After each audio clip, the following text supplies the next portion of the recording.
साथ 20 साल के करीब उन्होंने इलेक्शन कमीशन कवर किया है और तमाम मुद्दे जो है उन पर बारीक और पैनी नजर उनकी रहती है। बहुत शुक्रिया हेमंत जी वक्त देने के लिए, हमारे साथ जुड़ने के लिए। इस्तकबाल आपका। और पहला सवाल, इससे पहले मैं कांग्रेस पर आऊं कि कांग्रेस ने आज जो प्रेस कॉन्फ्रेंस की वो बेहद महत्वपूर्ण है, क्योंकि वो देश की सबसे बड़ी अपोजिशन पार्टी है और वो पाई पाई के लिए मोहताज है। लेकिन उससे पहले बात मैं इलेक्ट्रोल बॉन्ड पे करना चाहूंगी। जो हलफनामा दाखिल कर दिया गया है, कोई ऑप्शन नहीं बचा था एसबीआई के पास। उसने तमाम पैतरे आजमाए, उसने तमाम हथकंडे अपनाए। एसबीआई ब्रैकेट में हमें लिखना चाहिए सरकार। जाहिर सी बात है कि कौन क्यों कर रहे हैं वो सबको पता है। तो तमाम पैतरे आजमाने के बावजूद भी उसको आखिरकार सरेंडर करना पड़ा और चंद्रचूड़ सीजीआई चंद्रचूड़ ने कोई मौका नहीं छोड़ा, सुप्रीम कोर्ट ने कोई मौका नहीं छोड़ा।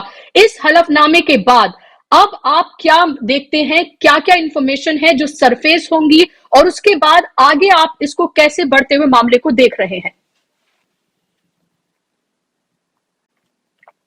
ये हिंदुस्तान का सबसे बड़ा बैंक है, लेकिन अगर आपने पिछले 10 दिन में इसका व्यवहार देखा हो, जिस तरीके सुप्रीम कोर्ट के आदेशों की खुलेआम अवहेलना की गई जानबूझकर, किसके इशारे पे की गई वो जानना बड़ा मुश्किल नहीं है। तो मुझे तो ये कहने में कोई संकोच नहीं है कि एसबीआई जो स्टेट बैंक ऑफ इंडिया था, it was trying to become Swiss bank of India. Swiss bank किस लिए जाने जाते हैं? अपनी सिक्रेसी के लिए। और जब देश की हाईएस्ट कोर्ट के हाईएस्ट जज ने ये कह दिया कि आप सारा सब कुछ बताइए, कोई चीज छुपाएंगे नहीं, उसके बावजूद भी रह रहकर जिस तरीके से उन्होंने 2 इंटरिम एप्लीकेशन लगाई और सारे को डिले करने की कोशिश की, वो कहानी अपने आप में पर्याप्त है सारा बताने के लिए कि एसबीआई किसके हाथों में खेल रहा था और क्यों खेल रहा था, वो क्या छुपाना चाहते थे। इसमें वो 100% नाकाम रहे हैं और सीजीआई चंद्रचूड़ की जो शक्ति थी वो आज रंग ले आई है। जैसा आपने कहा, अभी कुछ देर पहले स्टेट बैंक ऑफ इंडिया के जो चेयरमैन है खारा, उन्होंने स्टेट बैंक ऑफ सीजीआई को बेंच के सामने एक एफिडेविट दिया है जो उनको आदेश था 5 दिन तक देने का। उसमें उन्होंने बिल्कुल स्पष्ट तौर पे कहा है कि हमने क्या क्या दे दिया है, और उस क्या क्या में बड़ा महत्वपूर्ण है बुशरा जी आपके दर्शकों के लिए जानना। Number 1 serial number, number 2 name of the purchaser of the bond, number 3 date, number 4 amount, ठीक, और अल्फा न्यूमेरिक नंबर वगैरह सब कुछ उसमें। और इसी तरीके से दूसरा साइलो था, उसमें भी same details along with the number. अब क्या होगा, ये बहुत साधारण चीज है। अब ये दूध का दूध और पानी का पानी अगले 24 से 36 घंटे में हो जाएगा। अब क्या है, देखिए, पूरे जो हमारे देश के जो इन्वेस्टिगेटिव जर्नलिस्ट हैं वो उस आधी अधूरी जानकारी को भी काफी हद तक कोरिलेट कर चुके हैं, काफी हद तक 90% कह सकती है आप। अब जो काम बचा है वो केवल बॉन्ड नंबर्स को कोरिलेट करने का है, और इतनी तेजी से कोरिलेशन होगा ना कि ये देश देखता रह जाएगा। कारण है उसका, जो उन खोजी पत्रकारों का जो जुनून है, 30 कंपनियां जो टॉप डॉनर हैं, उनमें से 12 के पीछे तो एजेंसियां लगी हुई थी, तो सबसे पहले तो उनका ढूंढा जाएगा कि कितना कितना उन्होंने किस किस को दिया है डेट वाइज, और फिर वो क्रोनोलॉजी अपने आप जुड़ती चली जाएगी। हालांकि कुछ क्रोनोलॉजी हम ऑलरेडी जोड़ चुके हैं, कई कंपनियों का आपने देखा होगा जो टॉप डॉनर्स है। अब वो बिल्कुल अगले 24 से 48 घंटे के अंदर एक एक चीज, जो बॉन्ड थे 22,412, उनका कंप्लीट डेटा किसने किसको कब दिया वो सामने आ जाएगा। और भारतीय जनता पार्टी जो बार बार रह रहकर विपक्ष पर आरोप लगा रही है, वो एक बात का जवाब नहीं दे रही जो सबसे महत्वपूर्ण है। जो बात एक्सटॉर्शन की आ रही है बुशरा जी, वो बहुत महत्वपूर्ण बात है। एक्सटॉर्शन कौन कर सकता है?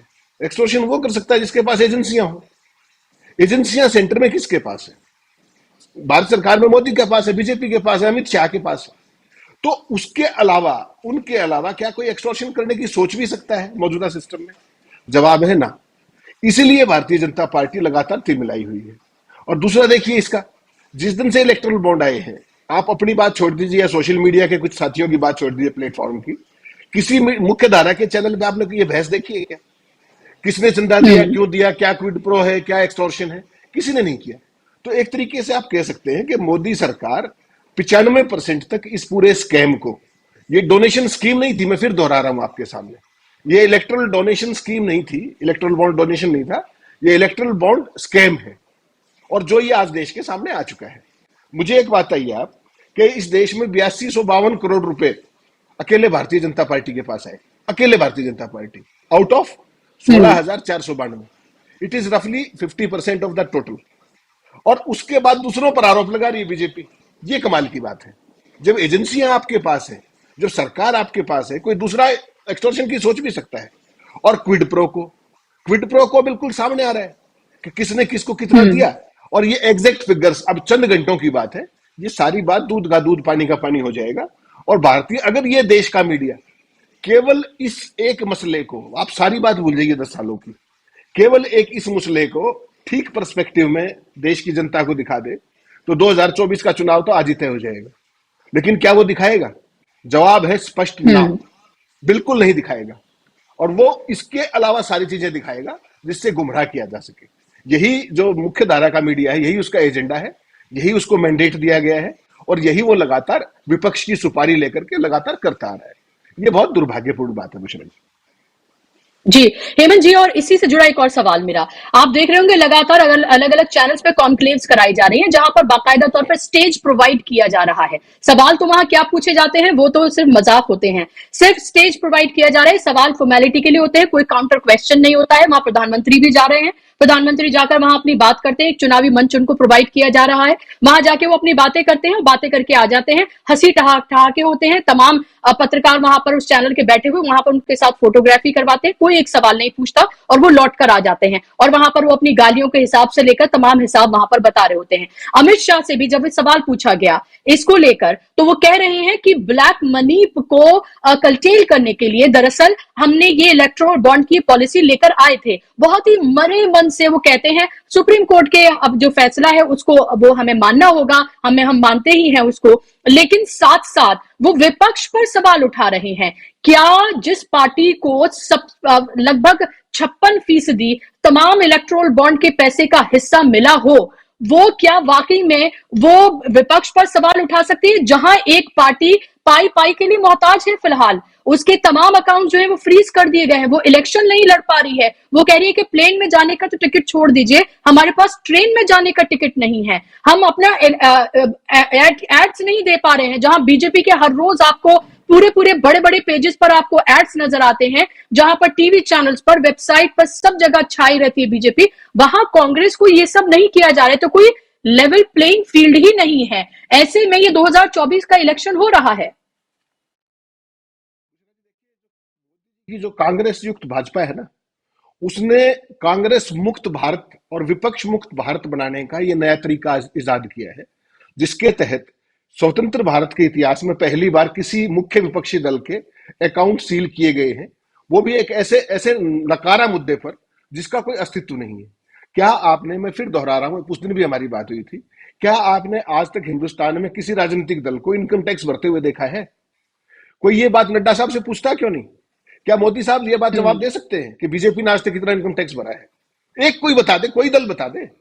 और इनकम टैक्स के आरोप लगा करके, वायलेशन लगा करके जो मुख्य विपक्षी दल है उसका अकाउंट फ्रीज कर देना, एक दो नहीं, 4 बैंकों में 11 अकाउंट फ्रीज किए गए। और मिस अप्रोप्रिएशन जो सो कॉल्ड है वो कितना है? 14 लाख का। उसमें जुर्माना कितना बनता है? 10,000 रुपए। आपने कितना सील कितना किया? 1,15,00,000 रुपए। आपने पेनल्टी रेज कितनी की? 2,35 करोड़ रुपए। इसका मायने क्या है? अगर जब टैक्स ही 10,000 बनता था वायलेशन का भी, तो आपने खाते सील क्यों किए? और वो भी किस मौके पर किए? Timing is important. This is a straight coercive action. ऐसा एक्शन कभी नहीं लिया गया हिंदुस्तान के इतिहास में। और जब किसी ने आज तक इनकम टैक्स दिया ही नहीं है, तो उसका बहाना बना करके मुख्य विपक्षी दल का चुनाव की पूर्व संध्या पर खाते सील कर देना, इसका मतलब साफ है, विपक्ष मुक्त भारत है। और इसके अलावा अगर आप देखेंगी, देखिए, दर्शकों के लाभ के लिए मैं कुछ चीजें स्पष्ट करना चाहता हूं ब्लैक एंड व्हाइट में। इस देश के संविधान के अंदर स्वतंत्र और निष्पक्ष चुनाव की बात है। वो क्या है? चुनाव की अवधारणा क्या है? समान धरातल। समान धरातल का मतलब क्या है? कि बीजेपी के पास तो अरबों रुपए का खजाना है, अरबों रुपए का, भारी प्रचार तंत्र है, चुनाव आयोग मुखदर्शक बना हुआ है, सुपारी मीडिया पूरे विपक्ष की सुपारी लिए घूम रहा है, रोजाना विपक्ष की हत्या की जा रही है मीडिया के द्वारा, एजेंसियां अभी भी शांत नहीं बैठी हैं। आप देख रहे हो कि डेली इनकम टैक्स की रेड और दुनिया भर के काम, सम्मान, ये वो सब कुछ जारी है। अधिकारियों ने इस बार विकसित भारत यात्रा के नाम पर सरकार का हिस्सा बनकर के प्रचार किया है, नहीं किया? चुनाव से पहले क्या कभी आपने देखा है? सैनिकों को सरकार का दूत बनाया गया है, नहीं बनाया गया?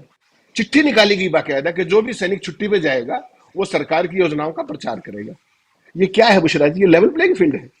और जब राहुल गांधी कहते हैं कि साहब इस देश के अंदर विपक्ष, वो क्या बोलते हैं, लोकतंत्र बचा ही नहीं, तो क्या गलत है? एक पार्टी है जिसके पास अरबों का खजाना है, दूसरी पार्टी के खाते में 2.5 करोड़ रुपए है, उसको भी सील करवा दिया आपने, उसको भी फ्रीज करा दिया। इंदिरा गांधी के जमाने ढाई में सौ बुशरा करोड़ जी एक बात होती थी जी, एक शायद एक 250 इंदिरा करोड़ जी है के मेरे ख्याल से, 2.5 करोड़ नहीं। जी, तो इंदिरा, हाँ, 250 करोड़। इंदिरा गांधी के जमाने में एक कमिटेड ब्यूरोक्रेसी की अवधारणा पे लिखते थे हमारे जो सीनियर्स थे। आज तो नरेंद्र मोदी ने ये प्रूव कर दिया कि इनकम टैक्स के अधिकारी हो, रेवेन्यू सर्विसेज के अधिकारी हो, और कोई भी इस देश में चुनाव आयोग हो, कोई संवैधानिक संस्था हो, क्वासी जुडिशियल बॉडी हो, सारे सरकार के इशारे पर काम कर रहे हैं। मुझे आप एक बात तो बता दीजिए, जब इस देश में किसी पार्टी ने आज तक इनकम टैक्स दिया ही नहीं है, तो इनकम टैक्स के हम्म बहाने से कांग्रेस ने आपने खाते सीज कैसे कर दिए? कोई तो नैतिकता होती होगी। क्या कर रहा है चुनाव आयोग? और सबसे इंटरेस्टिंग बात आपको हम्म बताता हूं, कल सुबह जब सो के उठी होंगी, आपने अपना व्हाट्सएप चेक किया होगा, उसमें विकसित भारत के नाम से एक ग्रुप बना करके नरेंद्र मोदी की चिट्ठी डाली गई हिंदी और इंग्लिश में, सरकार की पूरी महिमा जी। मंडन करते हुए कि आप मोदी सरकार को हम्म वोट दीजिए। वोट का आह्वान किया गया। तमाम विपक्ष ने इलेक्शन कमीशन ऑफ इंडिया को चिट्ठी लिखी इमीडिएटली कि साहब ये क्या हो रहा है, it's a clear cut violation of MCC, model code of conduct, आचार संहिता का उल्लंघन है। स्तब्ध हो हम्म जाएंगे आप जानकर चुनाव आयोग ने क्या किया। Instead of taking any action whatsoever against the BJP और द आईटी मिनिस्ट्री, उन्होंने क्या कहा कि इसको रोक दीजिए साहब, केवल रोक दीजिए। What do you mean? Hmm damage तो जो था वो कर दिया, प्रचार तो जो होना था वो पहुंच कर गया दिया। सबके पास। मुझे जी। सबके पास पहुंच गया। एक सवाल का जवाब कोई नहीं बता रहा है कि वो डेटाबेस कहां से आया बीजेपी के पास। सरकार हम्म के पास हो सकता है, बीजेपी के पास डेटाबेस कैसे आया? चुनाव की आचार संहिता लागू हो चुकी है देश के अंदर, उसके बाद डेटाबेस आया कहां से? डेटाबेस का मिसयूज कैसे किया गया? उसके लिए रिस्पॉन्सिबल कौन है? चुनाव आयोग ने क्या कार्रवाई की? चुनाव आयोग ने कह दिया भाई आगे से मत करना। अगर ये चुनाव हम्म ऐसे होना है तो हो गया लेवल प्लेइंग फील्ड, फिर तो आप बांग्लादेश हो गए ना। बांग्लादेश के अंदर एक पार्टी ने 2 बार से लगातार चुनाव का अपने क्या बोलते हैं बहिष्कार किया है। लेकिन मोदी जी एक बात हम्म भूल रहे हैं, जो पूरी दुनिया है वो हिंदुस्तान के हालात देख रही है इस समय। हिंदुस्तान बांग्लादेश नहीं है। अगर किसी स्टेज पे अरे हिंदुस्तान का विपक्ष चुनाव का बायकाट करने की घोषणा करता है तो हो गई मोदी जी की डेमोक्रेसी मदर ऑफ डेमोक्रेसी। वो इस बात को क्यों भूल रहे हैं?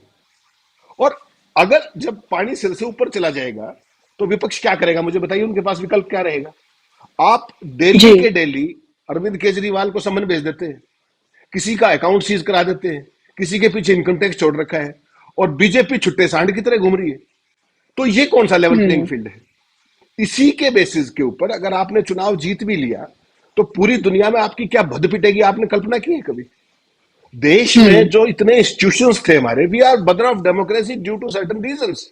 आपको पता है दिल्ली के अंदर द्वारका में हमारा एक इलेक्शन कमीशन कुरैशी साहब के टाइम में एक बिल्डिंग बनी थी, institute of world institute of democracy. तो हमारे यहाँ तो उस तरह के इंस्टीट्यूशंस भी हैं। और उस देश के अंदर हम्म चुनाव आयोग ने अपनी क्या हालत कर ली है। स्टेट बैंक सुप्रीम बिल्कुल। कोर्ट के आदेशों को कैसे ठेंगे पे रख के चलता था 10 दिन तक। तो ये सारी चीज दुनिया जी। देख रही है, देश देख रहा है। हम्म मोदी जी का जी। लोकतंत्र लेकिन सामने है। हेमंत जी, फिर सवाल, बिल्कुल, लेकिन हेमंत जी सवाल घूम फिरकर इलेक्टोरल बॉन्ड पर इसलिए आता है क्योंकि ये एक ऐसी चीज है जिस पर ऐसी नकेल कसी गई है कि बीजेपी को पानी पीते भी उसका गला जो है वो सूख रहा है। उसको समझ नहीं आ रहा है कि वो करे तो क्या करे, और किस तरह इस पे जो उसकी फजीहत हो रही है उसको वो कैसे अपनी तरफ जो है वो उसे मोड़े। तमाम तरह के हथकंडे अपनाने के बावजूद भी उसको कुछ समझ में नहीं आ रहा है। अब आज जो ये हलफनामा दाखिल किया गया है, इस हलफनामा दाखिल करने के बाद जो भी स्पेकुलेशंस हैं, या आप कह रहे थे कि इसको गया होगा, इस पार्टी ने बीजेपी को दिया, वो सब कुछ आज क्लियर हो जाएगा, एकदम पानी की तरह, एकदम आईने की तरह साफ हो जाएगा। लेकिन मेरा सवाल आपसे ये है, उसके बाद क्या? क्योंकि अभी तक भी हमने देखा है कि भले ही देश इसके बारे में बात कर रहा है, तमाम चीजें हो रही हैं, लेकिन जो टीवी मीडिया है वो सिर्फ बिठाकर भारतीय जनता पार्टी के नेताओं को सिर्फ उनकी बातें सुन रहा है, उनका ज्ञान ले रहा है, इसके अलावा कुछ नहीं कर रहा है। आगे क्या इस पर हो सकता है? क्या आपको लग रहा है कि बीजेपी इस पूरे मामले पर, जब चुनावी पूरा अभियान जो शुरू होने वाला है, रैलियां शुरू होंगी, और जब विपक्ष इस मामले पर उसे रैलियों में और जनता के बीच जाके घेरेगा, क्या वाकई में ये एक परसेप्शन बन पाएगा? क्या वाकई में एक चुनावी मुद्दा बन पाएगा? क्योंकि अगर चुनावी मुद्दा बन पाएगा तभी कुछ बदलेगा, वरना तो आप कितना ही ढोल पीटते रहिए। नहीं बुशरा जी, 100% भारतीय जनता पार्टी का एक सूत्रीय एजेंडा ये है कि कुछ भी हो जाए ये मुद्दा नहीं बनना चाहिए। और लगातार आप इसको देख रही हैं, आचार संहिता लागू होने के बावजूद, जैसा आपने इंट्रोडक्शन में कहा कि प्रधानमंत्री चैनलों के कार्यक्रमों में जिस तरीके से जा रहे हैं और सिंगल हैंडेड मोनोलॉग, प्रायोजित सवाल प्रधानमंत्री से नहीं बाकी लोगों से, ये बिल्कुल स्पष्ट है कि किसी भी कीमत पर कीर्तन मंडली जो मीडिया के नाम पर है देश में, वो किसी भी सूरत में इसको मुद्दा नहीं बनने देगी, बी रेस्ट एश्योर्ड। और अगर आपने मुद्दा बनाने की कोशिश भी की, मान लीजिए विपक्ष कोशिश करता है, आप और मेरे जैसे साथी कोशिश करते हैं, तो रीच घटाने से लेकर के सारे काम होंगे। और मीडिया जो मुख्य धारा का है, जब आप राहुल गांधी जब जनसभाएं आयोजित बोलेंगे या तमाम विपक्ष बोलेगा, तो आपको क्या लगता है कि इलेक्टोरल बॉन्ड पे कोई एक लाइन की खबर छपेगी किसी मीडिया में, या कहीं कोई खबर दिखाई जाएगी कवरेज? जवाब है ना, क्योंकि भारतीय जनता पार्टी की दुखती रग है ये। कोई भी ये कहता रहे, मोदी जी कुछ भी कह ले, मोदी जी तो देखो इस बात का नाम ही नहीं लेंगे, इलेक्टोरल बॉन्ड का मुंह से उनके शब्द आप पूरे कैंपेन में सुनेंगे नहीं। कोई बीजेपी का नेता इस पर नहीं बोलेगा कभी भी, क्योंकि उनको मुद्दों को अलग साइड में करने का, साइड स्टेप करने का उनका बहुत बड़ा तजुर्बा है। वो तो कभी राफेल पे नहीं बोले, वो तो कभी पेगासस पे नहीं बोले, वो तो कभी लॉकडाउन पे नहीं बोले, वो महंगाई पे कभी नहीं बोले आज तक, वो तो तमाम मुद्दों पर नहीं बोलते ना। वो तो अपना उनका एक अपना नैरेटिव होता है और उनका जो मीडिया है वो उसी को चलाता है। तो मुझे इस बात में बहुत गंभीर शक है कि हमारा जो मुख्य धारा का मीडिया है वो इस मुद्दे को छुएगा भी नहीं। आप तो मुद्दा बनाने की बात कर रही हो, तो ये सारे का सारा ओनस अब विपक्ष के ऊपर है और आप जैसे चंद साथियों के ऊपर है जो इस पे कोशिश करके इसको बनाने की कोशिश कर रहे हैं मुद्दे को। लेकिन मुझे नहीं लगता कि मोदी जी के रहते या उनकी डफली को मंत्र तंत्र के रहते कोई इसको मुद्दा बना पाएगा। मुझे इसमें गंभीर शक है। जी, लेकिन जाहिर सी बात है कि आज ये बड़ी खबर जरूर है, क्योंकि लगातार एसबीआई की अगर हम बात करते हैं तो एसबीआई लगातार नानुकुर कर रहा था। हमने पूरी वो सुप्रीम कोर्ट की प्रोसीडिंग देखी कि किस तरह से एसोचैम और फिक्की के जरिए भी वो एप्लीकेशन मूव कराने की जो है वो कोशिश की गई और फिर कैसे सुप्रीम कोर्ट की तरफ से फटकार लगी और सीजीआई ने कहा कि आप मुझ पर चिल्लाए ना। और इसी तरह से तमाम तरह की अलग अलग कोशिशें सरकार की तरफ से की गई हैं कि ये इंफॉर्मेशन आपके पास ना पहुंच पाए, इसकी पूरी की पूरी कवायद की गई। लेकिन सुप्रीम कोर्ट इस मामले पर लगातार सख्त था, न इस मामले पर बल्कि लगातार आप ये देखिए कि एक सीरीज ऑफ ऑर्डर है सुप्रीम कोर्ट की तरफ से। आज भी एक नहीं बल्कि दो ऑर्डर इस तरह के आए, एक तमिलनाडु को लेकर है, वहां के गवर्नर को लेकर है और इसके साथ ही पीआईबी को लेकर है जो रोक लगाई गई है। तो लगातार जिस तरह से सुप्रीम कोर्ट की तरफ से एक के बाद एक जिस तरह के ऑर्डर्स आ रहे हैं या फिर रोक लगाई जा रही है इस मामले को लेकर, वो बेहद महत्वपूर्ण है, क्योंकि आखिरी उम्मीद लोगों को सुप्रीम कोर्ट ही में ही नजर आ रही है, जहां पर लगातार जो संस्थाएं हैं उनका दुरुपयोग हो रहा है। विपक्ष को किस तरह से न सिर्फ परेशान किया जा रहा है बल्कि इस स्थिति में लाया जा रहा है कि वो इलेक्शन भी पूरे तरीके से ना लड़ पाए। और ये वो पार्टी है जहां जिसके नेता कहते हैं एक अकेला सब पे भारी, 56 इंच की छाती है, 10 साल से सत्ता में है। वो कहते हैं 11 करोड़ उनके कार्यकर्ता हैं, वो दुनिया की सबसे बड़ी पार्टी है। वो दुनिया की सबसे बड़ी पार्टी जो है वो कितनी इनसिक्योर है हेमंत जी। ये पूरी सीरीज ऑफ ऑर्डर है, ये क्या दिखाते हैं। अभी आप ये देखिए कि जो चंडीगढ़ से मामला शुरू हुआ था और आज भी जिस तरह से दो मामले आए हैं वो लगातार ये दिखाते हैं कि सुप्रीम कोर्ट किस तरह से सख्त है, खासतौर पर आर्टिकल 19 को लेकर और खासतौर पर जो ट्रांसपेरेंसी है उसको लेकर, और जिस तरह के ऑर्डर्स उसको आए हैं, चाहे इलेक्टोरल बॉन्ड हो या दो मामले जो मैंने अभी रखे, और चाहे चंडीगढ़ का मामला हो जहां उसने लोकतंत्र की हत्या तक कह दिया था। बुशरा जी देखिए, ये सारा सिलसिला ही वहां से शुरू हुआ है। अगर आप याद करें पूरे क्रोनोलॉजी को, बाकी तो देश के अंदर कुछ हो ही नहीं रहा ना, जब तक मोदी चाहते हैं उतना ही होता है। लेकिन मोदी का दुर्भाग्य यह है कि चुनाव की घोषणा से एन वक्त पहले सबसे पहले चंडीगढ़ मेयर का चुनाव है और उसमें जिस तरीके से भारतीय जनता पार्टी की फजीहत हुई पूरे देश में, आज तक मुंह नहीं खोल पाया कोई बीजेपी का नेता चंडीगढ़ मेयर के चुनाव को लेकर के। वहां से उसके बाद इलेक्टोरल बॉन्ड का मसला आया, आपने देखा। उसके बाद सुप्रीम कोर्ट ही है जो लगातार स्टैंड ले रहा है, बाकी तो कहीं कुछ किसी की कवरेज थोड़ी होगी। सुप्रीम कोर्ट की बात को तो रिपोर्ट करना मजबूरी है ना, आप चाहे ट्विस्ट करके करें, चाहे कुछ भी करके करें, ट्रिम करके करें, करते हैं। अब इलेक्टोरल बॉन्ड का मसला ले लीजिए, 4 हियरिंग्स हुई, उसके बाद आज शायद वो परिणति पे पहुंच जाएगा क्योंकि एफिडेविट आ गया सुप्रीम कोर्ट के पास। उसके अलावा आज की जो प्रोसीडिंग्स है सुप्रीम कोर्ट में बहुत महत्वपूर्ण है। सुप्रीम कोर्ट ने क्या कहा गवर्नर के बारे में, तमिलनाडु गवर्नर के बारे में, कि you behave better, you behave. आप हमें बताएंगे, हमने किसी व्यक्ति का कन्विक्शन स्टे कर दिया 2 जजों की बेंच ने सुप्रीम कोर्ट की, उसके बाद आपको कौन सा अधिकार है कि आप उस व्यक्ति को शपथ नहीं दिलाएंगे? आपका काम काउंसिल की एडवाइस पे काम करना है, इतने बुरे तरीके से। और उन्होंने अटॉर्नी जनरल का नाम लेके कहा कि mister attorney general, we are force to say so, उन्होंने कहा और अपने गवर्नर को बता दीजिए जाके, ये भी कहा। ये सुप्रीम कोर्ट की सामान्य भाषा नहीं। ये जब सर के ऊपर से पानी जाता है बुशरा जी, तब इस अच्छा पहला गवर्नर नहीं है, इससे पहले पंजाब गवर्नर की हरकतें देखी होंगी आपने, तमाम गवर्नरों की हरकतें देखी होंगी। इसके अलावा बात यहां तक भी सीमित नहीं होती है। आज जिस तरीके से पीआरबी की जो फैक्ट चेकिंग यूनिट थी उसको स्टे किया गया है, वो बहुत गंभीर बात है। उसको लोग समझ नहीं पा रहे वो क्या इशू था। उसमें सिंपल सी बात ये थी कि सारे जो देश के तथ्य हैं उनको जांच करने का ठेका पीआईबी को दे दिया गया, जो कि सरकार की आर्म है। उसमें आपने मोदी से कोई सवाल पूछा, कोई टिप्पणी की सोशल मीडिया से लेकर के कहीं भी, वो 1 मिनट में उसको उतरवा देंगे फॉल्स इंफॉर्मेशन कहते हुए। आप उसको इंफॉर्मेशन नहीं, आपका इन्फ्रेंस है, लेकिन पीआईबी क्या करता है, उसको झट से उसको उतरवा देता सोशल मीडिया से। तो आज सुप्रीम कोर्ट ने बहुत जबरदस्त इंटरवेंशन की है और कहा कि जब तक हाई कोर्ट से इसका फाइनल फैसला नहीं होता इस पे स्टे रहेगा।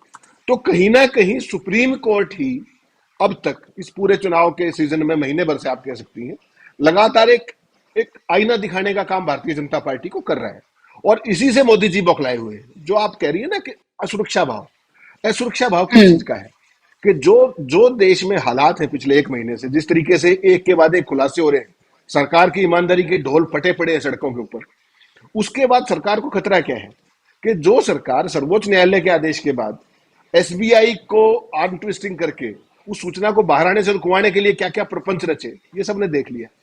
अगर ये सरकार सत्ता से बाहर हो जाए तो इनके क्या क्या रहस्य बाहर आएंगे और उसकी परिणति क्या होगी। असुरक्षा भाव उस चीज का है बुशरा जी, ये समझना पड़ेगा। असुरक्षा देखिए, सत्ता में तो सदा तो कोई रहा नहीं, सत्ता आती भी है जाती भी है, डेमोक्रेटिक प्रोसेस का हिस्सा है। तो ये सरकार जिस तरीके से जिस एक्सट्रीम तक पहुंची हुई है विपक्ष को दबाने में, विपक्ष को एक तरफ एकदम आप ये कहिए कि हथियार विहीन करने में, ना उनके पास पैसे छोड़िए, आप तो चुनाव लड़ने की बात कर रही हैं, कांग्रेस पार्टी के पास तो आज की तारीख में पर्चे छुपाने के पैसे नहीं। ये हालत है अकाउंट सील होने के बाद। स्टाफ को तनख्वाह वो नहीं दे सकते, वो कहीं कोई कैंपेन प्लान नहीं कर सकते, कोई स्ट्रेटेजी प्लान नहीं कर सकते। वो सही कहा राहुल गांधी ने, टिकट भी बुक नहीं करा सकते। और दूसरी तरफ भारतीय जनता पार्टी का आर्थिक तंत्र है। भाजपा के जो नंबर 2 नेता है अमित शाह, वो क्या कह रहे थे कि हमारी इतनी बड़ी पार्टी है, उनकी इतनी बड़ी पार्टी के जो टॉप 2 नेता हैं, खुद अमित शाह और मोदी जी, उन्होंने उसको 2000 रुपये चंदा दिया है। नड्डा साहब ने 1000 रुपया दिया है और तमाम मंत्रियों ने 1000 रुपया चंदा दिया है। तो 1000 रुपए से अरबों रुपए हुए क्या? ये क्यों मिसगाइड कर रहे हैं देश को? तो विपक्ष को तो यही बताना पड़ेगा ना कि ये हो क्या रहा है साहब। ये सबसे महत्वपूर्ण बात है। बिल्कुल। और मेरा सवाल हेमंत जी आपसे ये है कि जब अमित शाह अलग अलग कॉन्क्लेव में या कहीं पर जाकर जब ये सवाल ये कह रहे होते हैं और ये रीजनिंग दे रहे होते हैं कि हमारे 303 एमपीज हैं और हमारे पास 11 करोड़ कार्यकर्ता हैं, इसीलिए हमारा इतना चंदा है। जिस पार्टी के इतने कम एमपीज हैं और जिनको इतने कम जो है वो वोट्स मिले हुए हैं और जो इन राज्यों तक ही सिमट कर रह गई है, उनके पास भी जो है अगर इतना चंदा आता है तो आप वो ये कह रहे हैं कि ये कोई कंपैरिजन ही नहीं है। और इस तरह की जब वो रीजनिंग दे रहे हैं तो कितनी आपको ये हास्यास्पद लगती है, क्योंकि पार्टी का कार्यकर्ता चंदा नहीं दे रहा है। 96.7% चंदा जो है वो बिजनेस घरानों, कॉर्पोरेट घरानों ने दिया है। ये चंदा जो है वो कार्यकर्ताओं ने नहीं दिया है, ये एमपीज ने नहीं दिया है। जैसा यू राइटली सेड कि 1000 और 2000 रुपए जो है पार्टी फंड में डालकर उसके स्क्रीनशॉट जो है वो ट्वीट किए जा रहे हैं। तो ये जो रीजन दिया जा रहा है ये हास्यास्पद नहीं तो फिर क्या है? और देश का गृह मंत्री ये कह रहा है। नहीं, ये उनका स्टैंडर्ड ऑपरेटिंग प्रोसीजर है, इसमें हास्यास्पद की बात नहीं है। They are train to do so. उनका काम करने का तरीका ही ये है। भारतीय जनता पार्टी के किसी भी नेता को आज तक आपने पिछले 10 साल में तथ्यों पे, तर्कों पे और मेरिट पे बात करते हुए देखा है क्या? किसी एक मसले पर कोई एक मुद्दा मुझे बता दीजिए। उनकी जो ट्रेनिंग है आरएसएस से, वो ट्रेनिंग ही ये है कि कभी भी मुद्दे पे बात मत करना, कभी भी तर्क मत करना, कुतर्क करना, और जब फंस जाओ तो ऊंची आवाज में बोलना, और उससे भी बात ना बने तो चुनौती देने लग जाना। ये उनका स्टैंडर्ड ऑपरेटिंग प्रोसीजर है, इसमें कोई भी नई बात नहीं है। चलो मैं तो ये कहता हूं कि इतनी बड़ी पार्टी है, देश दुनिया की सबसे बड़ी पार्टी है, तो अमित शाह जी को एक काम करना चाहिए, उनको ये बताना चाहिए कि उनका जो, जैसा आपने कहा 96 पॉइंट समथिंग, अमित शाह जी यही बता दें कि उनकी जो इतनी बड़ी पार्टी का जो कार्डर्स है उससे कितना रुपया आया है। हालांकि इलेक्शन कमीशन ने बता दिया है, उस पर है वो, लेकिन अमित शाह बता दें कि दुनिया की सबसे बड़ी पार्टी का अपना योगदान कितना है चंदे का पता लग जाएगा, कहां तो अरब और कहां कुछ करोड़, फर्क पता लग जाएगा। तो सवाल ये नहीं है बुशरा जी, सवाल तो केवल सिंपल ये है कि ये कब तक सवालों से भागते रहेंगे, कब इनको सवालों पर बात करने के लिए मजबूर होना पड़ेगा। और ये काम केवल देश की जनता कर सकती है, अकेले विपक्ष के बस का नहीं रहा अब ये काम। विपक्ष की ताकत होती है मीडिया, विपक्ष की ताकत को एम्पलीफाई करता है मीडिया। लेकिन यहां तो मीडिया केंद्र सरकार का एक आर्म है। जिस तरीके से वो काम कर रहा है पिछले 10 साल से, मुझे भारत के मीडिया से, मुख्य धारा के मीडिया से कोई उम्मीद नहीं। और जब आप जी। जैसे लोग बात करते हैं, उनकी रीच खत्म कर दी जाएगी। अभी तो कम होनी शुरू हुई है, अभी तो आप देखते जाइए 15 दिन में और क्या होता है। हालत ये है कि आप बीजेपी या मोदी जी के खिलाफ कोई सवाल कर लीजिए किसी भी सोशल मीडिया प्लेटफॉर्म पे, मैं नाम नहीं ले रहा, जो करते हैं उसकी रीच ऐसे गिरती है from the moment you right it, वो आप कल्पना भी नहीं कर सकते। और आप मोदी की स्तुति करिए और फिर अपनी रीच देखिए, ये फर्क है। और मल्टीनेशनल कंपनियों के लिए वो यहाँ पर देश में समाज सुधार करने नहीं आई है, उनका काम यहाँ पर धंधा करना है। धंधे का लॉजिक मुनाफा है, उनको मुनाफा कमाना है। उनको मोदी ही सबसे बड़े एडवर्टाइजर है, मोदी ही सबसे बड़े सत्ता के शासक है। तो मोदी के खिलाफ जाए तो जाए कैसे? तो इसलिए उन्होंने मोदी से हाथ मिला लिया है। और मोदी के जो सबसे थर्ड या फोर्थ उसके कहीं ना कहीं श्रृंखला के जो नेता हैं, वो उनको टर्म्स डिक्टेट करते हैं। जैसे देश का जो मीडिया है उसको साउथ ब्लॉक से सुबह से शाम तक 2 नैरेटिव आते हैं ना कि आज ये बहस होंगी, खबरों का सीक्वेंस ये रहेगा। सारे अखबारों की हालत यही है, हेडिंग्स भी अखबारों के वहां से तय हो गए थे। तो आप किस उसकी बात करेंगे, किस नैरेटिव की बात करेंगे? देश तो यही खड़ा कर दिया है लाके। और जो ये इलेक्टेड ऑटोक्रेसी है ना आज देश में, Rahul Gandhi stop short of saying so, but it is an elected autocracy कि जहां एक व्यक्ति जो चाह रहा है वो उसको हाँक रहा है देश को। इससे बुरी बात क्या होगी? फिर वो लोकतंत्र की दुहाई देते हैं, ये शर्मनाक है। बिल्कुल। और एक बार फिर से वो अपने दर्शकों को बता दें कि हम इलेक्टोरल बॉन्ड पर अभी इसलिए बात कर रहे हैं क्योंकि आपको पता ही है कि 18 तारीख को सुप्रीम कोर्ट ने एसबीआई को कड़े अल्फाज में ये कहा था कि आप हलफनामा दाखिल करके ये बताएं कि आपने कोई भी इंफॉर्मेशन छिपाई नहीं है। ये नहीं कहा था कि आप ये हलफनामा दाखिल करके आप ये कहें कि हमने ये इंफॉर्मेशन दे दी, बल्कि ये कहें कि आपने कोई इंफॉर्मेशन अब छिपाई नहीं है। क्योंकि लगातार एसबीआई की तरफ से इंफॉर्मेशन जो है वो छिपाने का या उसे सुप्रीम कोर्ट को किसी ना किसी तरीके से घुमाने का सिलसिला जो है वो लगातार जारी था। लेकिन लगातार जो एडीआर जैसी जो एजेंसीज हैं, जो संस्थान हैं, वो सुप्रीम कोर्ट का रुख कर रहे थे और उन्होंने कहा कि जो अल्फा न्यूमेरिक नंबर है ये हासिल करना बेहद जरूरी है। तभी ये पता चल पाएगा कि आखिर किस कॉर्पोरेट घराने ने जो इलेक्टोरल बॉन्ड खरीदे हैं उनको किस पार्टी ने उसको भुनाया है। यानी कि सीधा का सीधा जो रिलेशन है वो आपको पता चल जाएगा कि माना कि टाटा या फिर किसी और कंपनी ने, ए कंपनी ने ये बॉन्ड खरीदे, उसको बीजेपी ने भुनाया है और बीजेपी के खाते में वो पैसे गए हैं। ये आज पूरी के तरीके से आपको पता चल जाएगा क्योंकि इलेक्टोरल बॉन्ड पे जो अल्फा न्यूमेरिक नंबर होता है, जो हर आप बॉन्ड खरीदने वाला जो है उसको मिलता है, उस पर लिखा होता है, जो कि यूवी लाइट से ही आप सिर्फ देख पाते हैं। और वो अब जो है हलफनामा दाखिल करके एसबीआई के चेयरमैन ने सुप्रीम कोर्ट को यह बताया है कि चुनाव आयोग को उन्होंने वो सारी इंफॉर्मेशन दे दी है। अब उनके पास कोई भी इंफॉर्मेशन इलेक्टोरल बॉन्ड को लेकर छिपी हुई नहीं है। यानी कि उनके कहने का मतलब यह है कि पूरी तरीके से सारे राज जो हैं वो खुल गए हैं। अब हम ये कह सकते हैं कि पूरी पोल जो है वो खुल गई है। बीजेपी की अब पूरी पोल खुलने वाली है। तमाम राज से अब पर्दा हटने वाला है। दूध का दूध, पानी का पानी होने वाला है। तमाम इफ्स एंड बट्स अब हटने वाले हैं। तमाम स्पेकुलेशंस पर अब विराम लगने वाला है और तमाम चीजें अब आपके सामने हो जाएंगी। अब बीजेपी को मुंह छुपाने के लिए नहीं मिलेगा या ये कहने के लिए नहीं मिलेगा कि भाई वो पार्टी तो अपने बारे में नहीं बता रही है। हमने तो ये इसलिए किया था क्योंकि काले धन पर रोक लगाई जा सके, लेकिन कांग्रेस को ये मंजूर नहीं है। इसको आप कैसे देखते हैं? एक बार फिर से हेमंत जी मैं चाहूंगी, क्योंकि जो नए दर्शक जुड़े हैं वो ये समझ पाए कि ये जो इलेक्टोरल बॉन्ड को लेकर आज जो इंफॉर्मेशन आई है, ये इंफॉर्मेशन पहली इंफॉर्मेशन से कितनी अलग है और अब क्या कुछ आगे होने जा रहा है, एक बार आप ये जरा समझाइए। बुशरा जी, बहुत साधारण सी बात है नए दर्शकों के लिए भी कि अब तक जो आए थे वो केवल आंकड़े आए थे। उसमें स्टेब्लिश ये नहीं हो रहा था कि कौन सा बॉन्ड किस व्यक्ति को कब गया है। अब वो बिल्कुल जैसा आपने कहा, दूध का दूध और पानी का पानी हो जाएगा। केवल 24 घंटे की बात है, क्योंकि सुप्रीम कोर्ट के आदेश के बावजूद भी मैच करके नहीं दिया एसबीआई ने। अब केवल डिटेल्स पूरी की है जो आधी अधूरी उन्होंने जानबूझ करके दी थी, खेल करते हुए सरकार के इशारे पर। अब वो डिटेल्स पूरी हो गई हैं। अब वो क्रॉस मैचिंग की जाएगी नंबर्स की, अल्फा न्यूमेरिक नंबर्स की, और उस पर तमाम साथी पत्रकार पहले से लगे हुए हैं। मुझे लगता है अगले 24 से 48 घंटे में बिल्कुल स्पष्ट तस्वीर सामने आ जाएगी कि किसने कितना चंदा किसको दिया, क्यों दिया, और उसके पीछे खेल क्या था। वो एक्सटॉर्शन था, वो एजेंसियों का खतरा था, वो क्विड प्रो को था। एक एक चीज बिल्कुल सामने, बिल्कुल ऐसे स्पष्ट आईने की तरह सामने आ जाएगी। और जो मोदी सरकार का पूरा खेल जो लगातार पिछले एक महीने से सामने जो लाने से बचने की कोशिश की जा रही थी, वो कंप्लीट एक्सपोज हो जाएगा ये जनता के सामने। अब ये जनता को देखना है कि वो इसके आधार पर वोट मांग देती है या कोई और आधार उसने तय कर रखे। लेकिन जिस तरीके से जी सरकार चल रही है, जिस तरीके से अपोजिशन का गला दबाया जा रहा है, जिस तरीके से मुख्य विपक्षी दल को आप किस बात के नोटिस दे रहे हैं आज से 30 साल पुराने रिटर्न्स को लेकर के, इसका मतलब समझिए आप क्या है। इसका मतलब ये है कि मोदी जी की सरकार एक सैडिस्टिक प्लेजर को एंजॉय कर रही है। सैडिस्टिक प्लेजर वो चीज है कि मैं आपको परेशान कर करके खुशी महसूस करता हूं।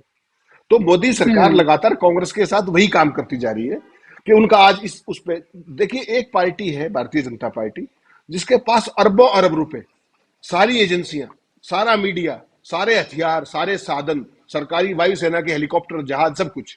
और दूसरी तरफ एक पार्टी है मुख्य विपक्षी दल जो अपना ही पैसा नहीं खर्च कर सकती। जिसको वो पैसा कौन सा है, जो इन खातों में पैसा है वो सदस्यता अभियान का पैसा है, वो चंदे का पैसा है, जो वर्करों ने दे रखा है वो पैसा है। उनके पास इसमें शायद ही इलेक्ट्रल बॉन्ड का पैसा हो। उसके बावजूद भी जिस तरीके से भारतीय जनता पार्टी ने उनका गला घोंटने का काम किया है, वो डेमोक्रेसी में ना भूतो न भविष्यते है।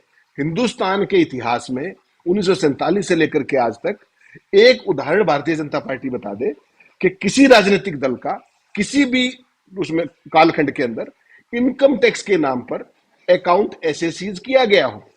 ये एक सवाल पर्याप्त है पूरे जितना भी भाजपा जी का दुष्प्रचार है उसको निपटाने के लिए। क्या विपक्षी दल इसको ले पाएंगे या नहीं ले पाएंगे, ये अब जनता के हाथ में।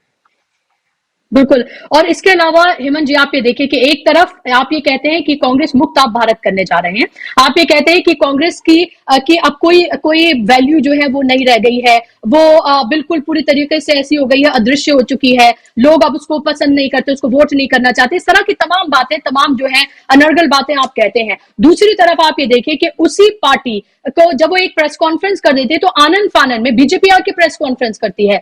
रविशंकर प्रसाद और संबित पात्रा, आपको पता है वो किस चीज के पात्र हैं, जब वो आते हैं तो लोग क्या किस तरह से उन्हें देखते हैं, वो आकर राहुल गांधी का मजाक उड़ाते हैं। वो राहुल गांधी जो 10,000 किलोमीटर की यात्रा करते हैं, जो जन जन से जाकर बात करते हैं, हर इंसान से जाकर और हर तबके से जाकर वो सीधे तौर पर संवाद करते हैं, उनकी व्यथा को सुनते हैं, देश के सामने रखते हैं, उसके सोल्यूशंस को रखते हैं। आप उनको ये बताने की कोशिश कर रहे हैं और इससे सिर्फ नर्वसनेस ही बीजेपी की नजर आ रही है, क्योंकि जब उसकी कुछ समझ में नहीं आता है, या तो प्रधानमंत्री अपनी गालियों का हिसाब देने लगते हैं या फिर वो राहुल गांधी और कांग्रेस का मजाक उड़ाने लगते हैं। तो क्या आपको लग रहा है कि 370 और 400 पार का जो बोगस नारा दिया गया है, वो जाहिर सी बात है वो कैसे हासिल करेगी, वो उसकी समझ में नहीं आ रहा है, इसीलिए वो इस तरह की तमाम बातें जो है वो देश के सामने रख रहे हैं, जिनका ना कोई सर है ना कोई पैर है।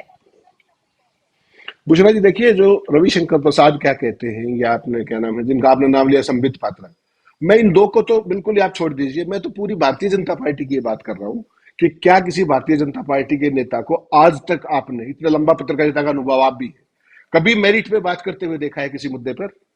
केवल कोरी जमानी लफाजी के अलावा कभी कुछ नहीं करते वो। दूसरी बात ये मैं आपको स्पष्ट कहूं, मोदी की पार्टी कभी राहुल गांधी की प्रशंसा करेगी ऐसी हम उम्मीद क्यों करें? राहुल गांधी कभी मोदी की प्रशंसा करेंगे ऐसी उम्मीद भी हम क्यों करें? लेकिन सवाल यह है कि क्या तथ्यों पर बात की जा रही है या भ्रांति फैलाई जा रही है? तो जवाब है, बीजेपी के द्वारा भ्रांति फैलाई जा रही है। आज जब राहुल गांधी ने यह बात कही थी तो मजा तो तब आता है। एक प्रोग्रेसिव डेमोक्रेसी का निशानी क्या होती है? अमेरिका के अंदर आपने देखा होगा कि राष्ट्रपतियों के बीच में डिबेट्स होती है, हमारे यहाँ तो नहीं होती, लेकिन कम से कम देश की सबसे बड़ी प्रमुख विपक्षी दल के नेताओं ने, उसमें सोनिया गांधी भी है, खड़गे भी हैं, राहुल जी भी हैं, उन तीनों के सवालों का क्या बिंदुवार जवाब दे दिया क्या रविशंकर प्रसाद ने, या आज तक दिया है क्या? जो मार के भाग जाने की जो परंपरा है फिर वही टीवी पे चलवाने की। आप देखिए आज दोपहर से क्या हो रहा है, कांग्रेस ने जो कुछ कहा वो किसी चैनल पे नहीं है, और रविशंकर प्रसाद जवाब देते फिर रहे, फिर किस चीज का जवाब है? वो सवाल नहीं दिखाए जा रहे, बिना सवाल के जवाब दिखा के क्या करोगे भाई? लेकिन ये रोज हो रहा है। तो समझना पड़ेगा ये देशवासियों को कि ये मॉडल कौन सा है। ये मॉडल है एक जी। तरफा संवाद का और पूरे मीडिया स्पेस को हजम कर जाने का, विपक्ष को नेस्तनाबूद कर देने का। सब जगह आप एक ही सवाल देखेंगे आप बीजेपी के मुंह से कि विपक्ष है कहां। मैं ये कहता हूं विपक्ष को आपने छोड़ा कहां? पैसे उनके पास नहीं छोड़े, सड़क पे आने का रास्ता उनके पास नहीं छोड़ा, मुकदमे उनके ऊपर बना दिए, अभी भी नहीं बख्श रहे हैं, अभी भी सारी एजेंसियां उनके पीछे लगा रखी हैं। तो विपक्ष को तो खत्म आप कर रहे हैं, और जो विपक्ष में किसी भी खाया अगाया कोई भी नेता होता है उसको मिला के तोड़ के अपने पास ले आते हैं। मोदी जी को इसमें भी कोई आपत्ति नहीं है। सारे के सारे के जितने भी विपक्ष था, उनके जो सबसे महावरिष्ठ नेता थे, महावरिष्ठ में कह रहा हूं, वो कहां है आजकल? वो भारतीय जनता पार्टी में ही तो है। जिस अजीत पवार को मंच पे मोदी जी क्या कह के आए थे, और 48 घंटे के अंदर वो बीजेपी उसको शपथ दिला रही है instead of sending him to judicial custody. तो ये भारतीय जनता पार्टी का चाल चरित्र और चेहरा है। लेकिन देश के सामने जो मुलम्मा चढ़ा करके जो मोदी जी की लार्जर देन लाइफ एक छवि बनाई जा रही है, उसी को वही विपक्ष के सामने सबसे बड़ी चुनौती है कि इससे पार कैसे पाए, क्योंकि उनको बिल्कुल साधन विहीन कर दिया गया है, उनको नेस्तनाबूद कर दिया गया है, चाहे वो सरकार के द्वारा, चाहे एजेंसियों के द्वारा, चाहे मीडिया के द्वारा, चाहे चुनाव आयोग के द्वारा। कोई संस्था किसी के लिए काम नहीं कर रही। Everybody is working for the government, everybody is working for 400 plus seats. लेकिन मैं फिर ये कह रहा हूं आपको कि सरकार की सीटें घटेंगी कहां, वो तो मैं बता देता हूं आपको स्टेट वाइज, लेकिन जहां बढ़ेंगी वो भाजपा बता दे। तो ये केवल जमानी जमा खर्च इसलिए चल रहा है कि नाकामियों को छुपाने के लिए, और वन वे जिसको कहते हैं नैरेटिव, वो सारे का सारा प्रोपगेट किया जा रहा है। 272 के लाले पड़े हुए, 200 के लाले पड़े हुए। अगर चुनाव को देश के संविधान के मुताबिक होने दे, इस देश का चुनाव स्वतंत्र और निष्पक्ष हो जाए, जो कि चुनाव आयोग की जिम्मेवारी है, संवैधानिक जिम्मेदारी है, तो भारतीय जनता पार्टी को 200 सीटों के लाले पड़ जाएंगे। इसीलिए ये सारा प्रपंच रचा जा रहा है। आप नहीं तो ये बताइए, जो पार्टी जीत रही है, 400 सीट आ रही है, तो उनको सुबह सुबह आपके व्हाट्सएप पे ये सब भेजने की क्या जरूरत है गैर कानूनी तरीके से? कोई जरूरत है? क्यों कर रहे हैं? They are going on a overkill for what? क्या यही स्पेस विकसित भारत के नाम पे जो मोदी जी को दिया गया है, क्या विपक्षी दल उनको दिलवा सकता है? क्या विपक्षी दलों को उस तरह की चिट्ठी राहुल गांधी की जा सकती है सबके व्हाट्सएप मैसेज पे, अखिलेश की जा सकती है, तेजस्वी की जा सकती है। तो लेवल प्लेइंग फील्ड तो होगा कि वो डेटाबेस उनको भी दीजिए आप। क्या बीजेपी अलाउ करेगी? पिछले चुनाव में आपने देखा होगा, चंद दिनों के लिए एक नमो टीवी आया था, वो चुनाव के बाद कहां चला गया? चुनाव आयोग में शिकायत कर ली, सुप्रीम कोर्ट में भी कर ली, कहीं कुछ नहीं हुआ, वो चलता रहा। आखिरी वोट के बाद वो बंद हो गया। तो इस देश में तो एक नया इतिहास रचा जा रहा है निर्लजता का, चरमनिरपेक्षता का, और जवाबदेही ना करने का।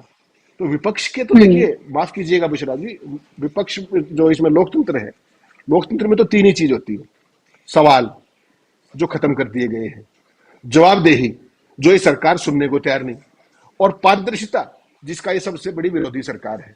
फिर आपको इस देश को डेमोक्रेसी किस परिभाषा में कह रहे हैं, मुझे तो वही समझा दीजिए, कोई बीजेपी का नेता समझा दे।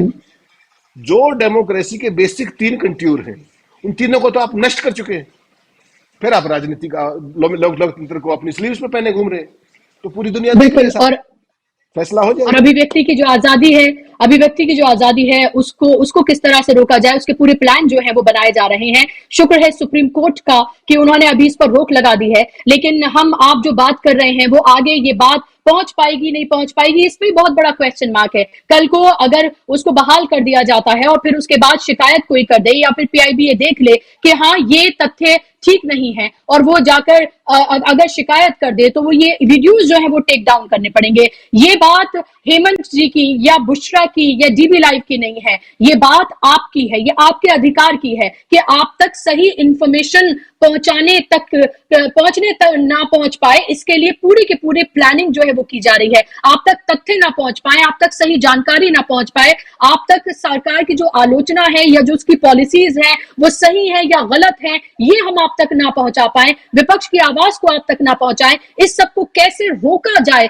इसकी पूरी एक पटकथा जो है वो लिखी जा रही है। अब नहीं, चुनाव के बाद से ही ये कुछ ना कुछ करने के लिए आगे बढ़ते हुए नजर आ रहे हैं, ये साफ तौर पर दिख रहा है। लेकिन फिलहाल 24 घंटे अभी देश के लिए, आने वाले इलेक्शन के लिए बेहद महत्वपूर्ण है, क्योंकि जो जानकारी अब सुप्रीम कोर्ट को एसबीआई ने दे दी है हलफनामे की शक्ल में, और उसके बाद अब चुनाव आयोग जब इसको पब्लिक करेगा तो जाहिर सी बात है कि बीजेपी के लिए मुंह छुपाना मुश्किल हो जाएगा, क्योंकि जो लगातार विपक्ष लगातार कह रहा है कि ये चंदा नहीं, सीधे तौर पर एक्सटॉर्शन है, ये सीधे तौर पर वसूली है, ये सीधे तौर पर जो ईडी सीबीआई आईटी का दुरुपयोग करके ये एक तरह की वसूली की गई है, और उसका सीधे तौर पर फायदा एक बड़ा अंश जो है वो बीजेपी को गया है। बड़ा अंश क्या, जाहिर सी बात है कि एजेंसीज का दुरुपयोग तो सिर्फ सत्ता में बैठे लोग ही कर सकते हैं, जो विपक्ष में है वो तो खुद इसके भुक्तभोगी हैं, तो वो क्या करेंगे। तो अब देखना होगा कि आगे आने वाले 24 घंटे देश की सियासत में कैसे अनफोल्ड होते हैं, ये देखना बेहद महत्वपूर्ण है। लेकिन आज का दिन लोकतंत्र के लिए, संविधान के लिए, देश के लिए,